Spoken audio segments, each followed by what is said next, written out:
नमस्कार दोस्तों, कैसे हैं आप सब लोग? उम्मीद करता हूँ अच्छे होंगे, अपनी स्टडी ठीक से कर रहे होंगे। दोस्तों, 1 जुलाई 2026 को प्राइम एजुकेशन हब के इस यूट्यूब चैनल पे मैं आप सबका स्वागत करता हूँ। चलिए दोस्तों, बिना आपका समय खराब किए सीधे चलते हैं आज के डिस्कशन पे। आज हम क्या-क्या बात करने वाले हैं, देखिए, ऑपरेशन एमिस्टेड के बारे में बात करने वाले हैं, मर्चिसन वाइड फील्ड एरे के बारे में बात करने वाले हैं। क्या है ये? और आपको ये काफ़ी टेक्निकल लग रहे होंगे वर्ड, लेकिन जब हम समझेंगे आपको आसानी से समझ आएगा। विनीता सोरेन के बारे में बात करेंगे। हमने शिबू सोरेन, हेमंत सोरेन के बारे में सुना होगा न्यूज़पेपर में, लेकिन आज पहली बार विनीता सोरेन के बारे में बात करेंगे।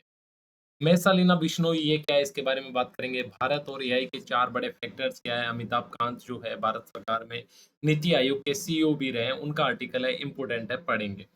साथ ही यमुना जल समझौता में और क्या नया हुआ है, बहुत शानदार राजस्थान के लिए योजना रहने वाली है और एग्जाम के पर्सपेक्टिव से भी बहुत इंपॉर्टेंट है, इसके बारे में भी अपन बात करेंगे। सबसे पहले बात करते हैं ऑपरेशन एमिस्टेड, और आप इसको वेरी वेरी वेरी इंपॉर्टेंट लगा लीजिए, ठीक है? एग्जाम में पूछे जाने की संभावना इसकी 10 सॉरी 8 आउट ऑफ 10 है, ठीक है? तो ये एग्जाम में पूछा जा सकता है। देखिए बेसिकली क्या होता है, इंडिया जो है ना, एक बात करी थी हमने सॉफ्ट पावर की। क्या बात करी थी? सॉफ्ट पावर की, कुछ दिन पहले पढ़ी थी कि एक होती है हार्ड पावर, जो कि आपकी सेना की शक्ति है, और एक होती है सॉफ्ट पावर, जो कि आपकी कल्चर की, आपके स्वभाव की, आपके एटीट्यूड की, आपकी आप में कितनी मानवीयता है as a nation, as a देश, उसकी बात होती है। तो उससे बनती है आपकी सॉफ्ट पावर। और इंडिया जो है, आपको पता है हमारा जो तो सिद्धांत ही यही है, क्या है? वसुधैव कुटुंबकम। ठीक है, वसुधैव कुटुंबकम का मतलब पूरी धरती हमारा परिवार है। तो अगर हमारे परिवार के किसी सदस्य को परेशानी होती है, तो हम वहाँ पहुँचने वाले सबसे पहले व्यक्ति होने चाहिए, ठीक है? पहले व्यक्ति होने चाहिए हमारे सिद्धांत के हिसाब से। और यही होता है, जब भी दुनिया में, जिस भी देश में कोई मानवीय आपदा आती है, जहाँ पे हेल्प की ज़रूरत होती है, तो इंडिया वहाँ सबसे पहले खड़ा होता है। इंडिया वहाँ सबसे पहले खड़ा होता है। ऐसा ही हुआ है, वेनेजुएला में एक बहुत बड़ा भूकंप आया है, हज़ारों लोगों की डेथ हो गई है, बहुत सारा इंफ्रास्ट्रक्चर है जो उनका ढह गया है।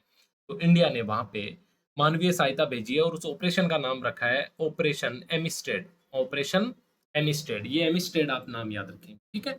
सबसे पहली चीज़ तो ये हो गई कि वेनेजुएला में भूकंप आया और वहाँ पे भारत की जो मानवीय सहायता है, वो पहुँच गई है ना? एमिस्टेड का मतलब होता है दोस्ती, और वेनेजुएला की मदद के लिए भारत द्वारा शुरू किया गया, यहाँ तक बात ठीक है।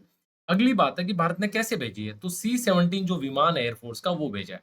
अब आपके लिए दूसरी इंपॉर्टेंट बात होगी कि सी-17 क्या है? सी-17 भारतीय वायुसेना का विमान है, और कौन-सा विमान है? भारवाहक,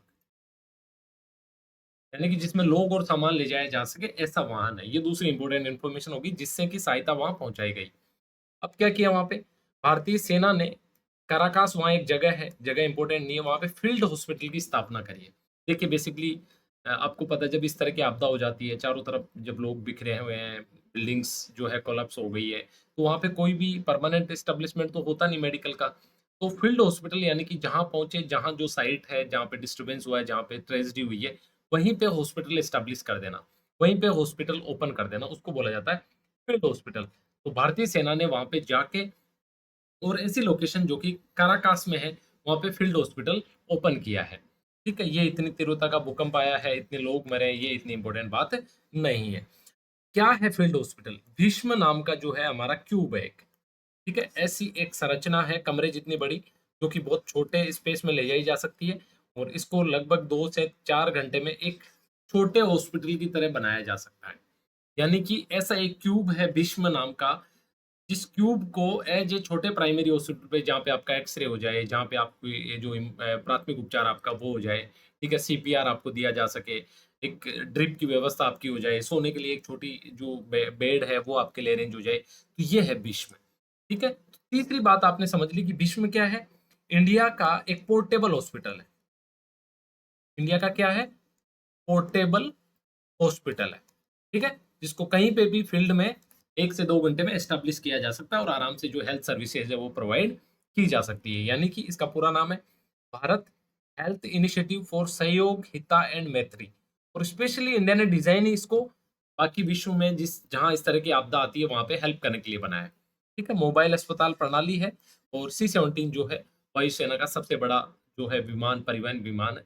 ये भी आपसे हो सकता है किसी क्वेश्चन में, मैच द फॉलोइंग में या कहीं आपसे पूछ लिया जाए, क्योंकि जो इन्फॉर्मेशन है वो इम्पोर्टेंट है, राइट? तो ये बात होगी इस न्यूज़ से। अगली न्यूज़ में चलते हैं।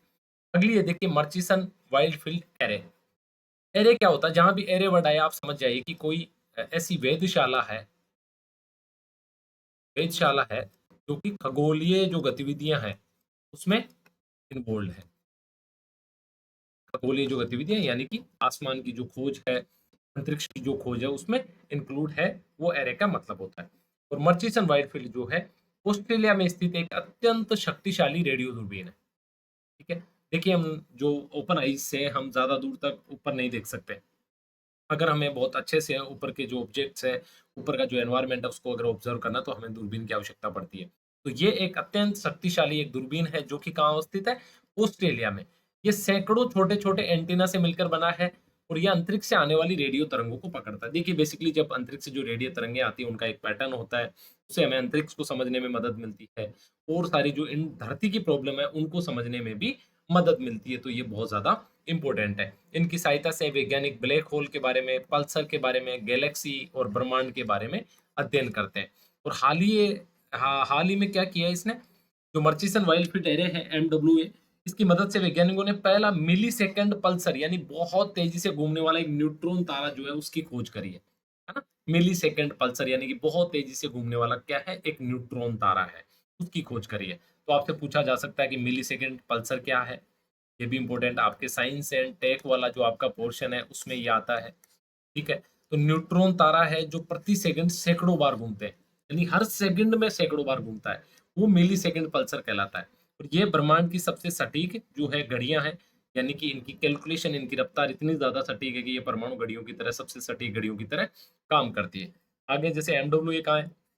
ऑस्ट्रेलिया में रेडियो तरंगें पकड़ता है। पहला मिलीसेकंड जो पल्सर है इस एमडब्ल्यूए ने खोजा है। और न्यूट्रॉन तारे का एक प्रकार है जो कि 1 सेकंड में सैकड़ों बार जो है घूमता है, ये उसकी विशेषता है। ये बात भी आपको अच्छे से समझ आ गई होगी। अब देखिए, माउंट एवरेस्ट में देखिए बहुत सारे इंडियंस ने जो है फतह करी है। ठीक है? प्रोफेशनल माउंटेनियर होते हैं, शौक होता है उनका और अच्छी गाइडेंस और ट्रेनिंग के साथ में वो वहाँ पे पहुँचते हैं। लेकिन आप सोच के देखिए, एक रिमोट गाँव की एक आदिवासी बच्ची ने ये अचीवमेंट हासिल किया है। तो एज़ ए इंडियन हमारा सीना जो है घर से चौड़ा हो जाना चाहिए। और ये काम किया है विनीता सोरेन ने। इम्पोर्टेंट है आपके व्यक्तिगत रूप से आप इनसे प्रेरणा भी ले सकते हैं और एग्ज़ाम में पूछे जाने की संभावना इसमें भी मैं आपको 10 आउट ऑफ 10 माँगूँगा कि ये सवाल एग्ज़ाम में पूछा जा सकता है। पहली भारतीय आदिवासी है जिन्होंने एवरेस्ट जो है फतह करी है। एवरेस्ट आपको पता है बहुत ऊँची चोटी है, 8,849 मीटर जो है उसकी हाइट है और दुनिया की सबसे ऊँची चोटी है। उस चोटी पे जो तिरंगा इन्होंने लहराया है, ये अपने आप में बहुत काबिलियत वाली बात है। तो विनीता सोरेन का नाम आप अच्छे से नोट्स बना लीजिए, लिख लीजिए, अच्छे से याद कर लीजिए, पूछा जाएगा एग्ज़ाम में। और इन्होंने माउंट एवरेस्ट पे फतह करके इतिहास रच दिया है और ये माउंट एवरेस्ट फतह करने वाली पहली आदिवासी युवती है। मात्र 25 साल की एज में उन्होंने एक कीर्तिमान और झारखंड के एक छोटे से गाँव से निकल के दुनिया की सबसे ऊँची चोटी को फतह करना अपने आप में ही बहुत बड़ी बात है। और ये दिखाता है कि आपकी सफलता जो है, आपका जुनून जो है वो आपकी किसी सामाजिक पृष्ठभूमि या आपकी जो आर्थिक पृष्ठभूमि है या आप कहाँ से आए, इन सब चीज़ों से कोई मायने नहीं रखता। अगर मैटर करती है तो सिर्फ़ एक चीज़ कि आपका जज़्बा और आपका समर्पण अपने लक्ष्य को प्राप्त करने के लिए कितना ज़्यादा है, वो चीज़ मायने रखती है। तो विनीता सोरेन का नाम आप अच्छे से याद रखेंगे। ये भी आप 10 आउट ऑफ 10 मानिए, अगर मेरे से पूछें कि इसके एग्ज़ाम में पूछे जाने की संभावना बहुत-बहुत ज़्यादा है। क्यों ज़्यादा है? क्योंकि एनवायरनमेंट जो है वो मोस्ट है एग्ज़ाम के हिसाब से और जब वो चीज़ कल्चर से जुड़ जाती है तो और ज़्यादा इम्पोर्टेंट हो जाती है। तो एक नई प्रजाति जो खोजी है किसकी? छिपकली की। कहाँ पे खोजी है? देखिए, प्रजाति खोजी है छिपकली की, कहाँ पे खोजी है? राजस्थान के बीकानेर में, ठीक है? और इस जो छिपकली की प्रजाति है, इसको नाम दिया है मैसालिना बिश्नोई। आपको पता है बिश्नोई समाज जो है, अमरता जी बिश्नोई के बारे में आपने पढ़ा होगा और अगर नहीं पढ़ा तो आपको पढ़ना चाहिए। कि उन्होंने पेड़ों की रक्षा के लिए, स्पेशली खेजड़ी पेड़ की रक्षा के लिए अपने साथ में सैकड़ों लोगों का बलिदान वहाँ पे दे दिया था। पेड़ों से चिपक गए थे वो लोग। उन्होंने बोला था कि अगर आपको काटना है पेड़ तो हमें भी साथ में काट दीजिए और लोग इतने निर्दयी थे कि उन्होंने उनके साथ में उनको काट दिया। तो अपने आप में बहुत ऐतिहासिक है और आज भी जो बिश्नोई समाज है वो काफ़ी ज़्यादा डेडिकेटेड और कमिटेड होता है एनवायरनमेंट की रक्षा के लिए, राइट? तो उस हिसाब से इस जो छिपकली की प्रजाति, इसको नाम दिया मैसालिना बिश्नोई। आपसे पूछा जाए कि मैसालिना बिश्नोई क्या है? तो आपको ऑप्शन में दे देंगे कि अभी हाल ही में 100 मीटर्स में गोल्ड जीता है, ये किया, वो किया। नो, ये छिपकली की एक प्रजाति है जिसको ये नाम दिया है, जिसकी बीकानेर में खोज हुई है। और ये जो है बिश्नोई समाज की पर्यावरण की जो सुरक्षा की जो परंपरा है उसको सम्मान देने का एक प्रयास किया गया है ये नाम देके। और ये खोज जो है भारत की जैव विविधता को भी दिखाता है कि भाई रेगिस्तान नहीं है, हमारा जो रेगिस्तान है दुनिया का सबसे उच्च जैव विविधता वाला रेगिस्तान है। हमारे पास यहाँ प्रजातियां, वृक्षों की भी, जीवों की भी अच्छी प्रजातियां अच्छी संख्या में पाई जाती है, क्योंकि ये हमारी संस्कृति इस तरह की है ना? चलिए आगे। अब आगे देखते हैं, देखिए अमिताभ जो कांत जी है, नीति आयोग के सीईओ है और ये बहुत इंपॉर्टेंट पोस्ट है, ठीक है? पूर्व सीईओ है। यानी कि ये ऐसे व्यक्ति है जो सरकार का हिस्सा रहे हैं, सरकार के विजन्स को समझते हैं, सरकार की क्या अपेक्षाएँ हैं और आने वाला समय किस तरह आगे बढ़ने वाला है, इस बात को समझते हैं। तो इन्होंने एक आर्टिकल लिखा है किसको लेके? एआई को लेके, ठीक है? तो ये हमारे एग्ज़ाम के हिसाब से भी और हमारी कॉमन अंडरस्टैंडिंग के हिसाब से भी इंपॉर्टेंट आर्टिकल है जो हमने इंक्लूड किया है, राइट? तो इन्होंने बोला है कि 2022 में, ठीक है? एक सवाल पूछने की जो लागत थी प्रति मिलियन, वो थी $20। कितनी थी? $20, ठीक है? 2024 में यही सेम चीज कम होके कितनी होगी? $0.07। यानी कि कितनी बड़ी गिरावट इसमें आई है, कितनी बड़ी छलांग जो है एआई के सेक्टर में, कंपटीशन बढ़ा है कंपनीज के बीच में, और ये जो लागत है ये कितनी नीचे आ गई है। टोकन की लागत यानी कि जो खर्चा आता था उसमें, वो बहुत ज्यादा रिड्यूसली, अगर आप देखेंगे 50, 60, 100, 200 गुना से भी ज्यादा कम हो गया है। आगे देखते हैं। 2024 में दो मात्र 4.4% जो सवाल है, जो समस्या है, वो सोल्व कर पा रहा था एआई। लेकिन अब बढ़कर 2026 में पहुंच गया कहाँ? 71.7% में। यानी कि ये भी एक अच्छी छलांग इसकी है। आगे 2025 में 88% जो संगठन है वो एआई का उपयोग करते थे। सॉरी, दो साल पहले, यानी अगर आप देखेंगे 2024 में, तो 55% जो संगठन है, यानी कि जो कंपनीज है, जो ऑर्गेनाइजेशन है, वो एआई का यूज करते थे। आज ये आंकड़ा बढ़ के कितना हो गया? 88%। इस आंकड़े से एक बात इंश्योर होती है, वो ये होती है कि आने वाला जो टाइम है ना वो एआई का, इसमें कोई संदेह नहीं है और इसमें कोई संदेह होना भी नहीं चाहिए। ठीक है, एआई का टाइम आने वाला है और इट्स हैज अराइव्ड। और अभिकांत कांत साहब ने एक और बात बोली है, उन्होंने बोला है कि आपको पता 17वीं और 18वीं शताब्दी में औद्योगिक क्रांति हुई थी, ठीक है? तो एक दिन में नहीं हुई थी औद्योगिक क्रांति, लगभग 200 साल लग गए थे औद्योगिक क्रांति शुरू होने से और उसको मजबूत होकर स्थापित होने में। लेकिन ये जो एआई की क्रांति है, ये मात्र अगले 20 सालों में पूरी तरह स्थापित होने वाली है। यानी कि जितनी धरती 200 सालों में बदली है, उतनी धरती 20 सालों में बदलने वाली है। उतने ज्यादा रैंडम चेंजेस अगले 20 सालों में आने वाले हैं। तो ये बहुत महत्वपूर्ण बात इन्होंने बोली है इस आर्टिकल के माध्यम से। आगे चलते हैं। अब आगे एआई एडवांटेज क्या है इंडिया को, ये इन्होंने बात करी है, ठीक है? इनमें से आपको याद नहीं रखना है, देखिए ये डेटा बहुत इंपॉर्टेंट नहीं है, आपको एक जस्ट जनरल आइडिया रखना है कि कॉस्टिंग कितनी कम होती जा रही है और यूज कितना बढ़ता जा रहा है। यानी कि लागत कितनी कम होती जा रही है और जो अनुप्रयोग है, जो प्रयोग है, वो कितना बढ़ता जा रहा है, ये बात आप याद रखेंगे। अब इंडिया को 4 एडवांटेज ये बोलते हैं कि ये भारत को एडवांटेज है, और ये हम अपने किसी भी मेंस आंसर में या हमारे ऐसे में हम यूज कर सकते हैं, राइट? पहला है प्रतिभा। हम लगातार बात करते हैं कि भाई इंडियन लोग हैं जो बड़ी-बड़ी वेस्टर्न, जो यूएसए की कंपनीज़ है उनको चला रहे हैं। हमारे यहाँ दुनिया में सबसे ज़्यादा इंजीनियर तैयार होते हैं जो पूरी दुनिया में सॉफ्टवेयर का काम करते हैं। तो हमारे यहाँ बड़ी कंपनीज़ क्यों नहीं है? यानी कि टैलेंट की इंडिया में कोई कमी नहीं है और एआई में स्किल टैलेंट की भी कोई कमी नहीं रहने वाली है।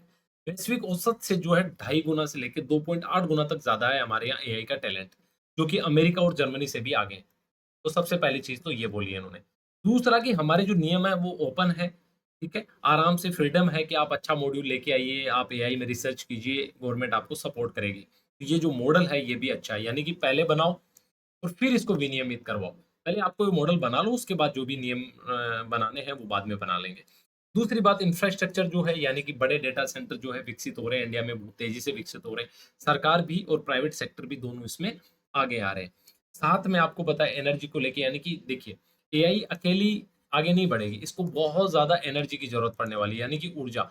ऊर्जा यानी लाइट आप समझिए, ठीक है? और लाइट में आपको पता है सौर ऊर्जा में हमने कितनी अच्छी प्रगति करी है, ठीक है? तो और परमाणु ऊर्जा में भी हम अच्छा प्रयास कर रहे हैं। तो उस वाले एंगल पे भी इंडिया जो है अच्छा काम कर रहा है, ऐसा अमिताभ कांत साहब है वो बोलते हैं। तो इम्पोर्टेंट है आर्टिकल और पूछा जा सकता है। आगे देखते हैं कि बड़े निवेश कहाँ पे हुए हैं एआई को लेके। तो देखिए गूगल का जो है 15 अरब डॉलर का जो एआई हब है वो उन्होंने बनाया विशाखापत्तनम में, ठीक है, और प्रोग्रेस में है, बनने वाला है। जामनगर में रिलायंस बना रहा है मल्टी गीगावाट डेटा सेंटर। इसी तरह माइक्रोसॉफ्ट क्लाउड और एआई में 17.5 अरब की प्रतिबद्धता है।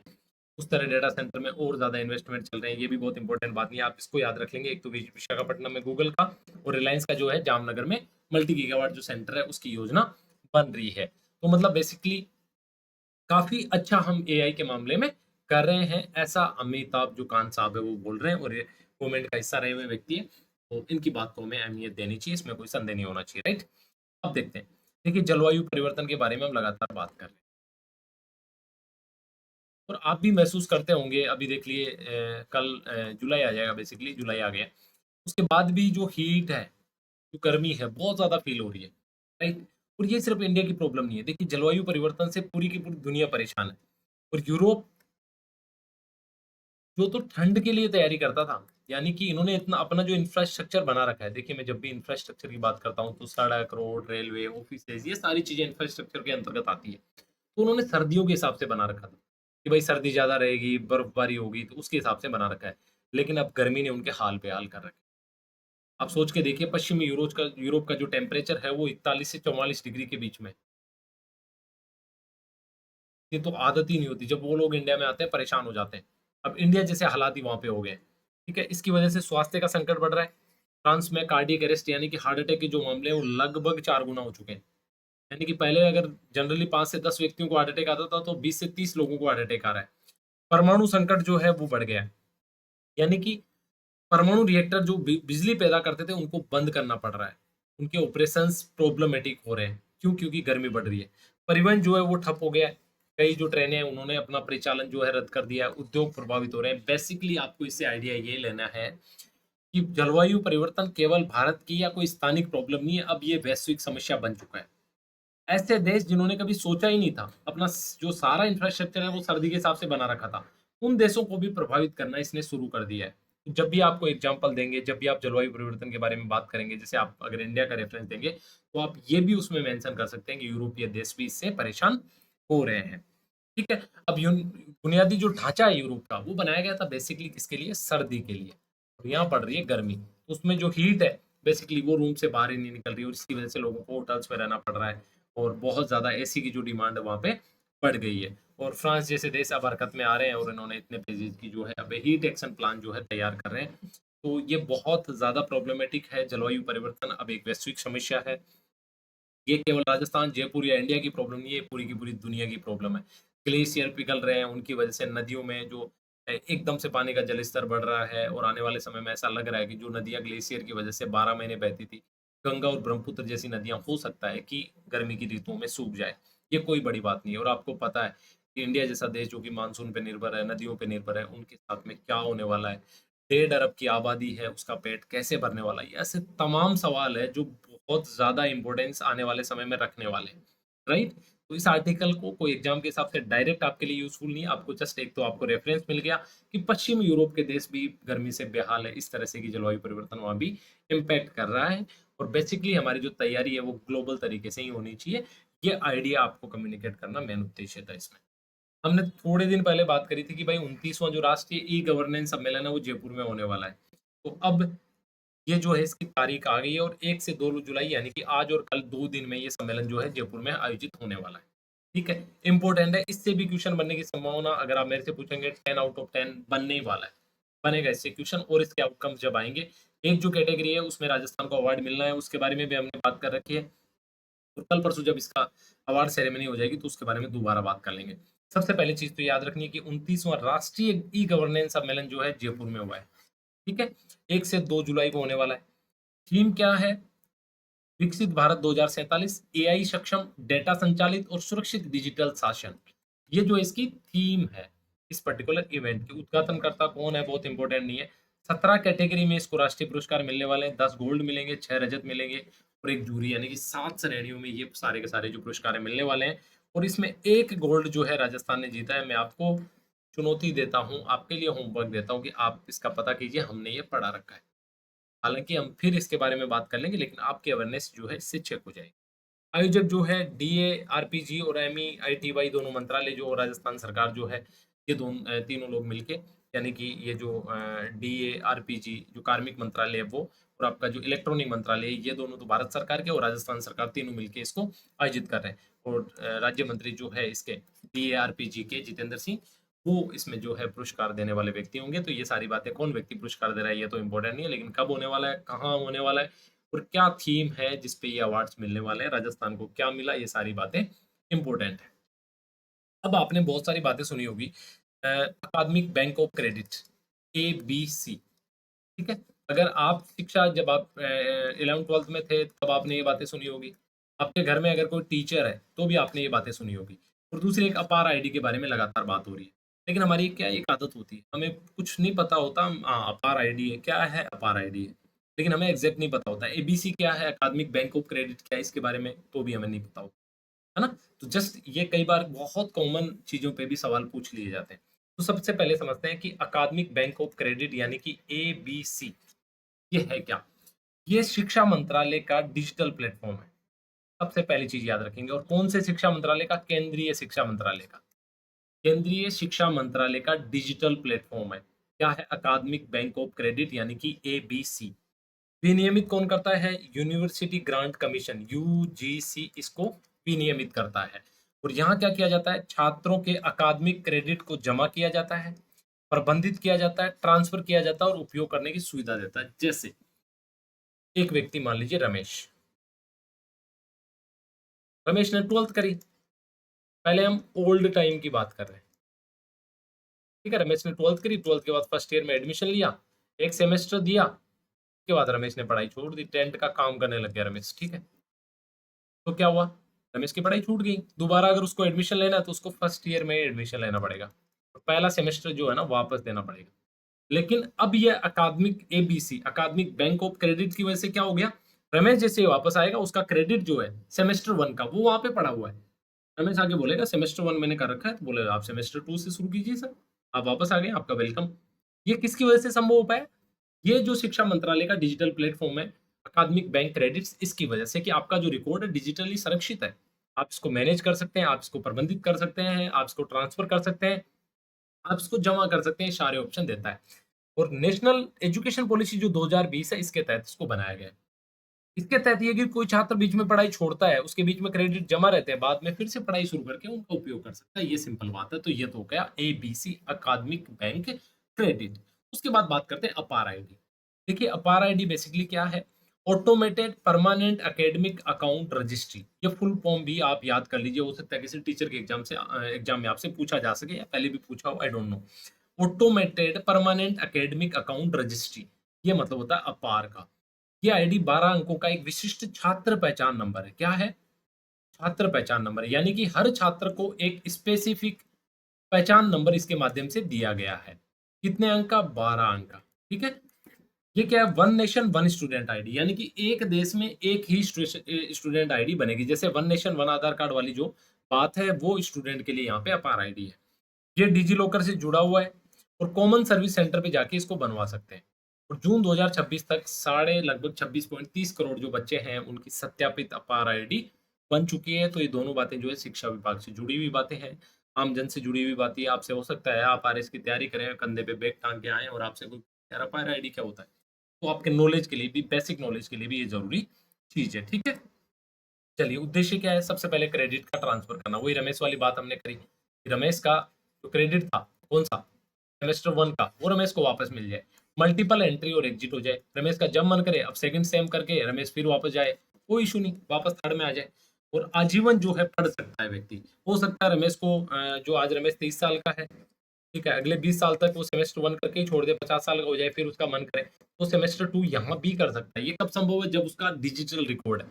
वरना कौन सी यूनिवर्सिटी 30 साल तक उसका रिकॉर्ड मेंटेन रखती है हार्ड कॉपी में, पुराने जो व्यवस्था थी उसके हिसाब से। तो ये जो है ABC और अपार मिलकर भारत को आजीवन सीखने की एक व्यवस्था देते हैं, जहां हर सीखने वाले की उपलब्धि को पहचान, संचय और उपयोग वहां पे की जा सकती है। ये जो बातें हैं इसमें महत्वपूर्ण बातें हैं, ठीक है। अब देखिए, अब हम बात करते हैं इलेक्ट्रिक व्हीकल की। आजकल इलेक्ट्रिक व्हीकल और सौर ऊर्जा यानी कि नवीकरणीय ऊर्जा की बहुत ज्यादा बात होती है, लेकिन दोनों में एक मेजर सेगमेंट है, वो क्या है? बैटरी, ठीक है। बैटरी में क्या समस्या है? एक तो लागत अधिक, और जो चार्जिंग क्षमता है वो कम। ये बड़ी समस्या है बैटरी के साथ में और ईवी के साथ में, इलेक्ट्रिक व्हीकल के साथ में। दोनों समस्याओं का समाधान क्या हो? समाधान बैटरी है। अभी जो है लिथियम आयन बैटरियाँ यूज़ की जा रही है। कौन-सी है? Lithium ion batteries. ये मैक्सिमम यूज़ हो रही है इंडिया में भी और बाकी दुनिया में भी। इन बैटरीज़ के साथ में क्या है? देखिए, एक तो हम जो है निर्भर है। भारत में इनमें जो मटेरियल यूज़ होता है उसकी उपलब्धता कम है। हम बेसिकली आयात पे निर्भर है, चीन और बाकी सारे देशों के ऊपर, और इनकी जो क्षमता है वो भी कंपैरेटिवली कम है। तो ये जो है बड़ी समस्या इस बैटरी वाले सिस्टम में। तो एक नई जो है खोज हुई है वो है जलीय जिंक आयन बैटरी। जलीय जिंक आयन बैटरी, AZBI। ठीक है, यहाँ तक की बात समझ गए। देखिए, ईवी की बात हो रही है, इलेक्ट्रॉनिक व्हीकल की बात हो रही है, सौर ऊर्जा की बात हो रही है। इन सब में जो मेजर प्रॉब्लम है वो बैटरी की है, क्योंकि सौर ऊर्जा भी आपने पैदा करी, लेकिन स्टोरेज के लिए आपको अच्छी बैटरी क्षमता चाहिए। कि नाइट में तो सूरज नहीं निकलता। दिन में जो ऊर्जा बनी है उसको स्टोर करने के लिए बैटरी चाहिए। उसी तरह ईवी, यानी आपकी कम से कम 1000, 1200, 1500 किलोमीटर एक चार्ज में जाए तभी तो आपके लिए यूज़फुल होगी।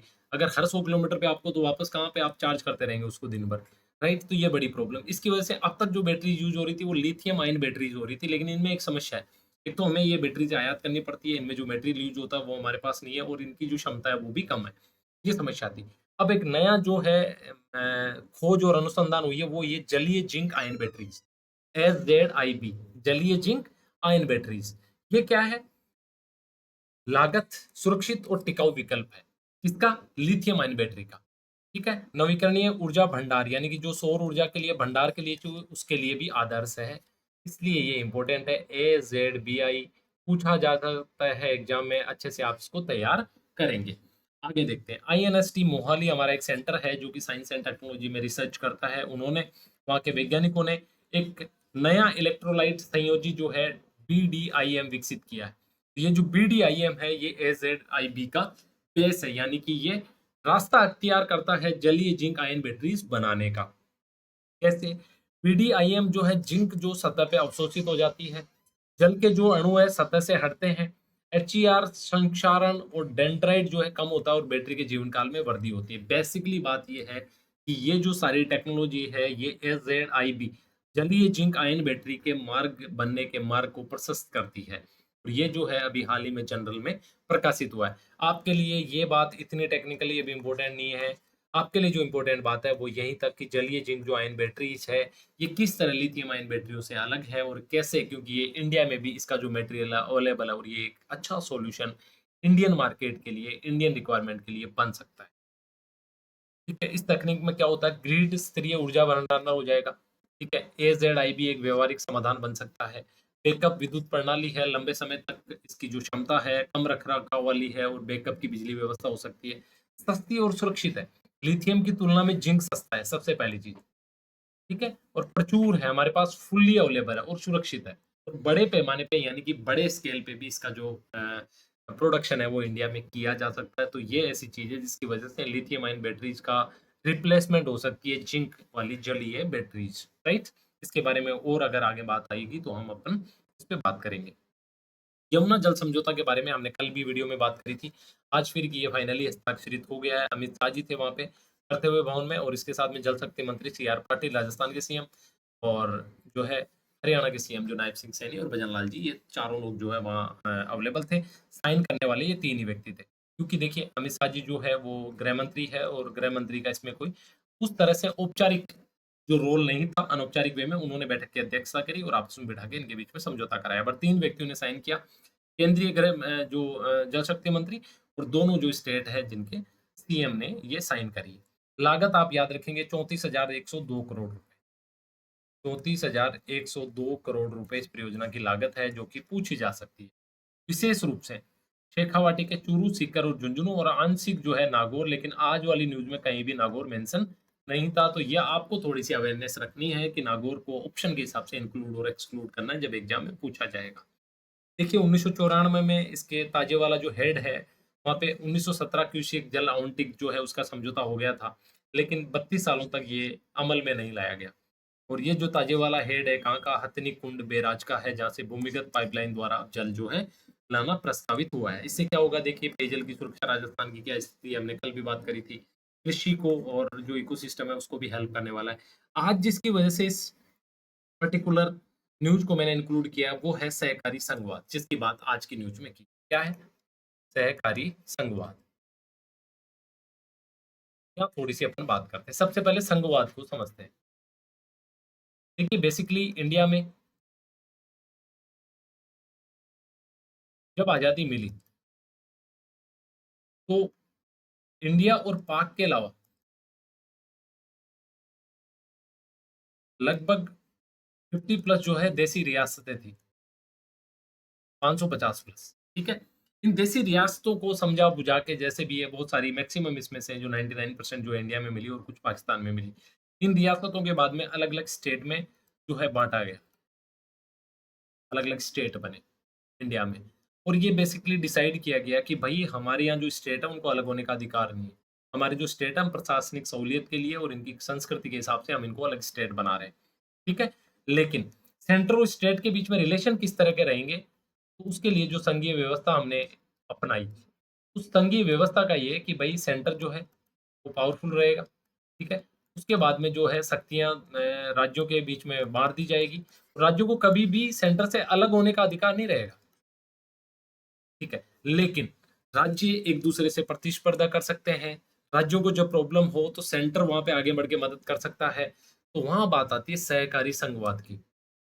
प्रतिस्पर्धी संघवाद की, यानी कि जब हम हरियाणा की प्रोग्रेस देखें तो राजस्थान वाले उससे परेशान ना हो बल्कि उससे एक प्रेरणा लेके आगे बढ़ने का काम करें। जब हम तमिलनाडु की प्रति व्यक्ति आय देखें तो राजस्थान वालों को ये महसूस होना चाहिए यार उन्होंने कितना अच्छा काम किया, हमें भी करना चाहिए। तो ये है सहकारी संघवाद।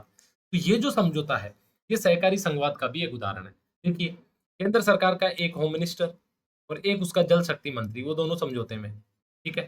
समझौता कहाँ, समस्या कहाँ की? राजस्थान की और हरियाणा की। राजस्थान और हरियाणा की। वहाँ दोनों के सीएम अवेलेबल, ठीक है? सबको एक टेबल पे लाके, एक टर्म्स एंड कंडीशन पे इकट्ठा करके, मना के और एक समझौता करवाना, ये सहकारी संघवाद का एक सीधा-सीधा जो है एग्ज़ाम्पल है। आप अगर सहकारी संघवाद में चाहे पॉलिटिकल साइंस में अपना आंसर लिख रहे हो, इस पर्टिकुलर एग्ज़ाम्पल को आप वहाँ पे अच्छे से बता सकते हो, राइट? और ये जो समझौता है विकसित भारत 2047 का विज़न 2047 का विज़न यही है कि भाई हर स्टेट को जो है ना विकसित होना है। जब हर स्टेट विकसित हो जाएगा, तो फिर इंडिया तो ऑटोमैटिकली विकसित हो जाएगा।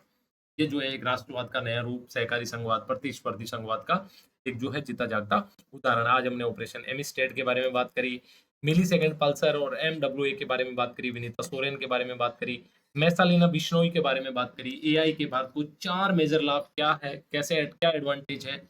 अमिताभ कांत जी का आर्टिकल था जो हमने डिस्कस किया और यमुना जल के बारे में भी फाइनली हमने डिस्कस किया, सहकारी संघवाद के बारे में बात करी। ये थी हमारी आज की डिस्कशन। उम्मीद करता हूँ आपके लिए डिस्कशन समझ आई होगी और समझ आने से ज़्यादा इम्पोर्टेंट आपके लिए फ़ायदेमंद होनी चाहिए। चलिए अपना ख़्याल रखिए। जय हिंद।